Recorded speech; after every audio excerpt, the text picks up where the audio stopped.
உப்பு கரிக்கிற கடல் நீர் திடீர்னு இனிப்பா மாறுச்சுன்னா என்ன நடக்கும்னு தெரியுமா? கேட்க நல்லா இருக்குல்ல? ஆனா இது உலகத்துக்கே ஒரு பெரிய ஆபத்துன்னு சொன்னா நம்புவீங்களா? அதை பார்க்கறதுக்கு முன்னாடி நம்ம சேனலை சப்ஸ்கிரைப் பண்ணலைன்னா மறக்காம சப்ஸ்கிரைப் பண்ணிக்கோங்க. வாங்க வீடியோக்குள்ள போலாம். கடல் நீர் இனிப்பா மாறுச்சுன்னா ஈஸியா நமக்கு தண்ணி கிடைக்கணும் தானே நினைக்கிறீங்க.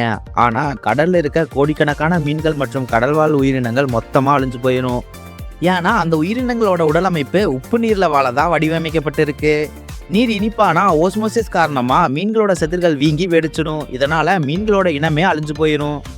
அடுத்து நம்ம ஊரோட வெதரே மாறிடும். கடல் நீரோட்டம் தான் பூமியோட வெப்பத்தை சமனா வச்சிருக்கு.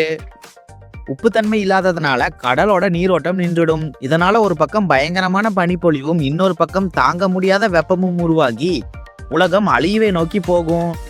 ரொம்ப முக்கியமா நமக்கு தேவையான 50% ஆக்சிஜனை தரக்கூடியது கடல் பாசிகள் தான். நீர் இனிப்பா மாறும்போது இந்த பாசிகள் அனைத்தும் செத்து போயிடும். இதனால பூமியில ஆக்சிஜன் குறைஞ்சு மூச்சு விடவே கஷ்டமா மாறிடும்.